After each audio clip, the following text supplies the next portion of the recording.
It's truly strange people feel the need to be mean to others who are just living life. People with kids don't make fun of child-free people. It's weird because I actually made a video a couple weeks ago that was just a collection of comments that parents have made online making fun of child-free people. I'll link it below if I can. But also, this just happened on Tucker Carlson. Let's look at this subheading. Before becoming VP nominee, J.D. Vance once took on the childless cat ladies. This is national news. So what's the overview of what they have to say? They're not making fun of child-free people, right? You said people don't do that. The childless left, that's how you put it, lacks, quote, physical commitment to the future of this country. And they went completely bananas. A bunch of childless cat ladies who are miserable at their own lives and the choice. And these people recognize that they're unhappy. Miserable cat lady. Is it complimentary to go on national TV and call people cat ladies? Because it's societally understood that that's meant to be an insult. But let's dissect this report further, because they have lots of insults for us. And as we watch this, think to yourself about the uproar that would happen if anybody did a story like this about parents. The childless left, that's how you put it, lacks, quote, physical commitment to the future of this country. Quote, why is this just a normal fact of life for the leaders of our country to be people who don't have a personal and direct stake in it via their own offspring?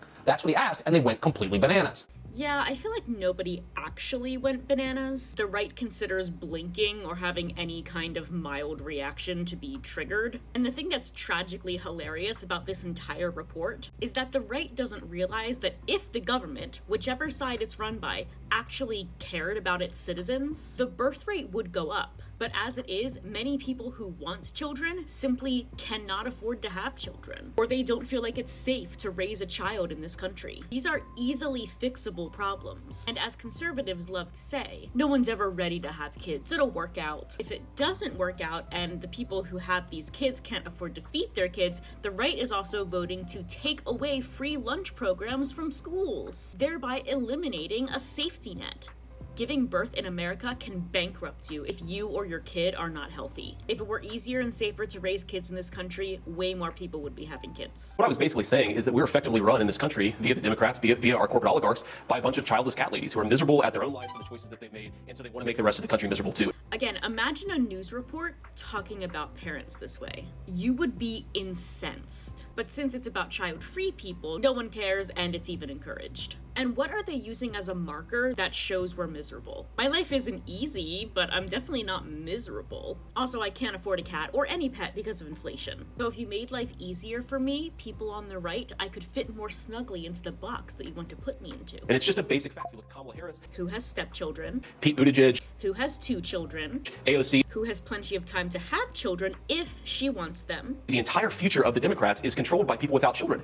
That's very untrue. I find it interesting that Vance had to dig deep to find childless people who allegedly run the government. First of all, 2 of them are not actually childless. But also, he had to dig deep due to most of our government being old AF, so most of them have kids because that's what you did when they were younger. And he's really making a lot of assumptions when it comes to Harris and AOC. We don't know why these women don't have children, and it's really none of our business. If they're child-free by choice, I celebrate them, and I'm happy to be in the same camp as them. But it's also possible that one or both of them wanted kids and can't have them. Or in AOC's case, maybe she just hasn't had them yet. I also think it's funny that he included Buttigieg on the list, because if he knows that Mayor Pete has kids, people like Vance say it doesn't count because Buttigieg is gay, and he and his husband adopted their children. But I thought they loved adoption and told people not to abort their kids and just to adopt them out instead. And also they encourage people who can't have their own kids to adopt, but then get mad when people do it. Buttigieg on paper is exactly the kind of adoptive parent most people dream of their child having.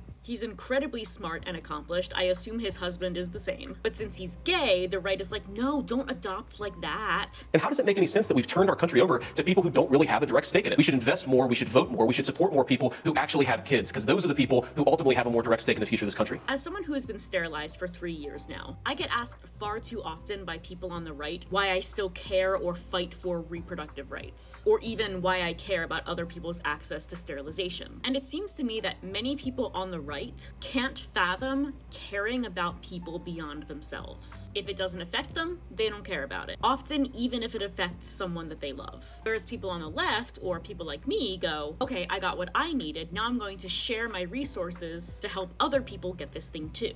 People like Vance and Carlson cannot imagine helping others when they themselves do not also need help. These people recognize that they're unhappy. And this is where this report crosses over into mocking child-free people. Because what does our happiness have to do with what he's saying? If Mitch McConnell is allowed to stay in office and make decisions for the people despite his brain regularly shutting down, surely child-free representatives can stay in office and make decisions despite not having kids. Whatever some of you think, being child-free is not a mental condition. And anyway, if child-free people are unable to make decisions for people despite not having kids, they'd probably make pretty shitty parents. They live in one-bedroom apartments in New York City.